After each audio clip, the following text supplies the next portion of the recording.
હવે પછીના વક્તા છે શ્રી રવિભાઈ ધારિયા, તુલસીવાડી મેઘવા પંચાયતના પ્રમુખ.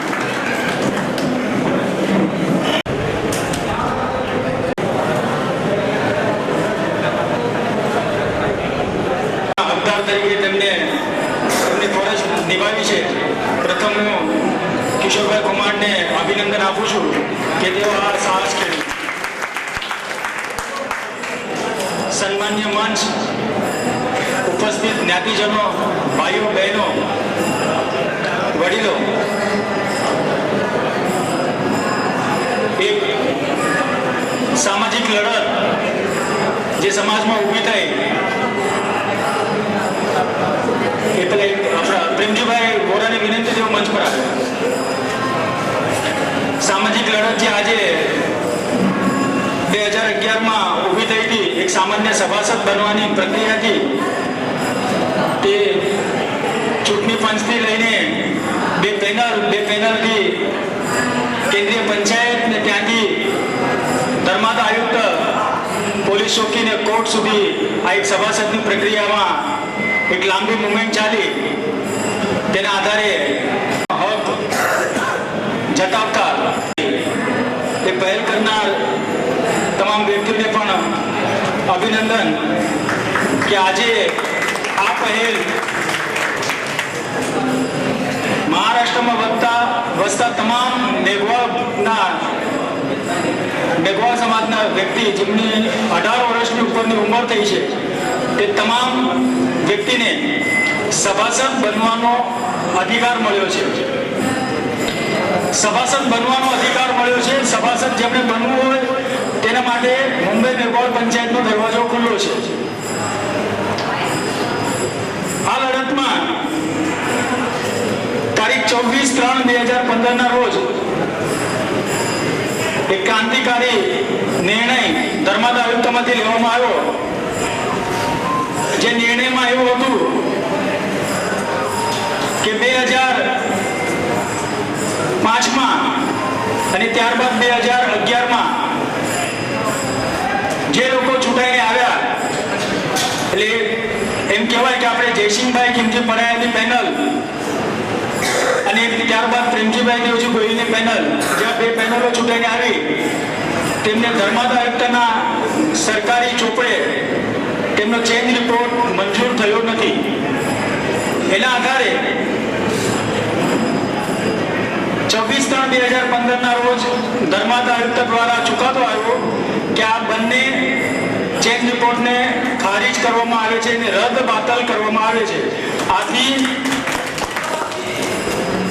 રિપોર્ટિંગ ટ્રસ્ટી અને જે લોકો 1999 થી 2005 સુધીના પદાધિકારીઓ હતા, જેમાં આપણી વચ્ચે ખીમજી ખોડાભાઈ હેલિયા, અર્જુનભાઈ બોરીચા, રામજી કાળાવાગ, કાનજીભાઈ મકવાણા અને ગોરીદાસભાઈ ગોહિલ આપણે ઉપસ્થિત છે, તેમના હાથે તેમની ઉપસ્થિતિમાં નવેસરથી ઇલેક્શનની જાહેરાત કરવી. પરંતુ અમે આ વિશે વારંવાર પ્રેમભાઈ ગોહિલ અને એમની ટીમનો પણ સંપર્ક કરેલો. એક વચેત્રો માર્ગ કાઢી એક પ્રયત્ન કર્યા આપણે કે આ બંનેને સાથે ભેગા કરીને આર્થોરોડમાં ખોડાભાઈ સોલંકીને ત્યાં પપ્પુભાઈ રાબડિયા પણ હતા, મહેન્દ્રભાઈ બોરીચા પણ હતા, એમના નેજા હેઠળ આપણે એક પ્રયત્ન કર્યા કે આ જો બધા એક સાથે ભેગા થાય તો કદાચ અલગ અલગ જે સમાજ આજે મેઘવાળ સમાજ આજે એક દુવિધામાં આવીને ઊભી રહી ગઈ છે કે કોના તરફ જવું અને ક્યાં બેસવું, કોની સાથે વાત કરવી અને ન કરવી. આ એક મોટો સંઘર્ષ સમાજની સમક્ષ ઊભો થઈ ગયો છે, જેનું કારણ ફક્ત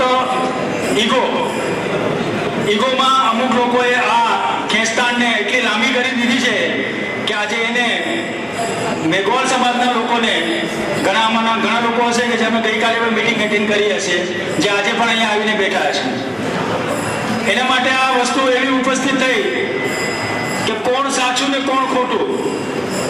પણ આપણે સમાજના તમામ નાગરિકોને અત્યારે એ વિચારવું રહ્યું કે જે ધર્માદા આયુક્તમાંથી જે નિર્ણય આવ્યો છે એ નિર્ણયને આપણે વળગી રહેવું જોઈએ.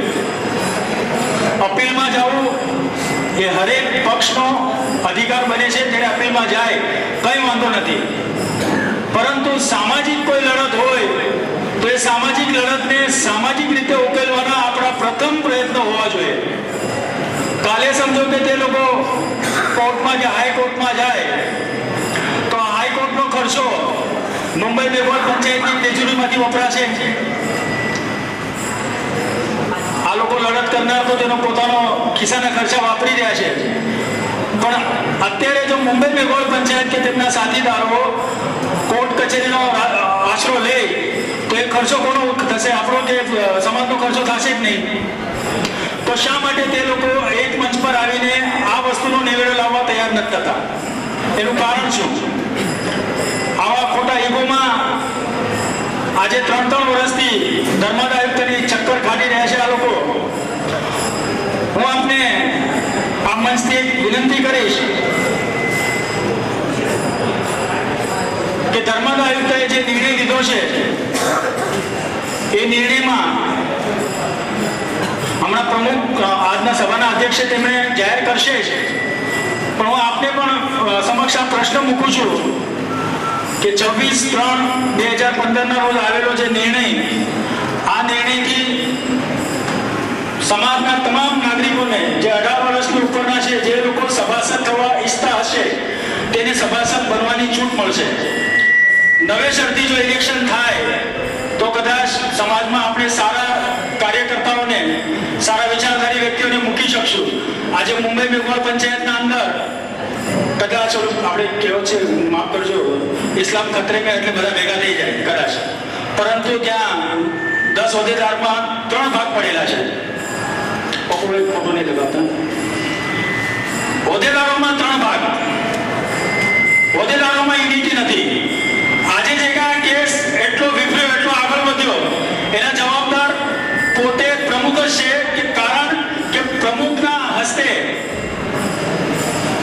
બધાને સંગઠનમાં રાખવા, એકત્ર રાખવા એ જવાબદારી પ્રમુખની હોય.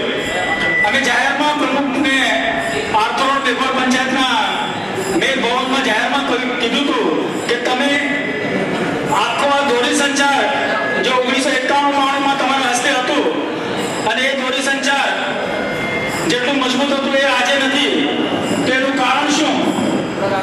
એનું કારણ તમને ગોતવું પડશે. કારણ કે ક્યાંક તમારું દોરી સંચાર તૂટી રહ્યું છે અને એના કારણે સમાજના ભાગલા પડી રહ્યા છે. તો હું આજના ઉપસ્થિત લોકોને છેલ્લે જ્યારે પ્રમુખ સાહેબ એમનો મત જાહેર કરશે ત્યારે તમને તમારો મત આપવાનો છે કે આગળ આપણે આજની આ સભામાં જે કાંઈ પણ નિર્ણય લેવાશે એ ફક્ત તમારી ઉપસ્થિતિને આધારે જ થશે અને તમારા કહેવા પ્રમાણે જ થશે. એટલે અહીંયા બેસેલા લોકો ફક્ત પોતાના વિચારો દર્શાવશે કે સમાજના અંદર, પંચાયતના અંદર કઈ પ્રક્રિયા બની રહી છે, સમાજ આનાથી જે અજાણ છે તેને તમને જાગૃત કરવાના પ્રયત્ન કરશે. પરંતુ મત તમને આપવાનો છે, તમારા મતથી જ આપણે આગળનો નિર્ણય લઈ શકશું. તો આજનો જે મુદ્દો છે, સહાયક ધર્માદા આયુક્ત મુંબઈ દિનાંક 26/3/2015ના આદેશનું પાલન કરવા વિશે અને તેને અનુસંધાનમાં ઉપસ્થિત થતા મુદ્દા વિશે યોગ્ય નિર્ણય લેવા બાબત. મુદ્દામાં ધારો કે આજે આપણા નિર્ણય લેવાય કે ભાઈ રી-ઇલેક્શન થવું જોઈએ તો કાર્યવાહક પ્રમુખ પણ આપણને નિમવા પડશે. એ પણ આપણા સમક્ષ એક પ્રશ્ન આવશે. ત્યારબાદ એક એડહોક કમિટી બનાવવી પડશે અને એડહોક કમિટીને બન્યા બાદ એમને કંઈ મર્યાદામાં 4-6 મહિનામાં ઇલેક્શનની કમિટી પણ જાહેર કરવી પડશે. એવા બધા પ્રશ્નો આપની સમક્ષ આવશે હમણાં. તો હું મારા 2 શબ્દ પૂરા કરું છું. જય ભીમ, જય મેઘવાળ. બેન, મારું તમારું પણ હાર્દિક સ્વાગત કરું છું. મિત્રો, આજની પરિસ્થિતિ એવી છે કે અમે નીકળ્યા અને અફવા નીકળી. જેવા અમે બહાર નીકળ્યા કે અમારી પાછળ અફવા પણ નીકળે છે. આવી પરિસ્થિતિમાં ખરેખર સ્વાસ્થ્યનું બહુ અઘરું થઈ પડે છે.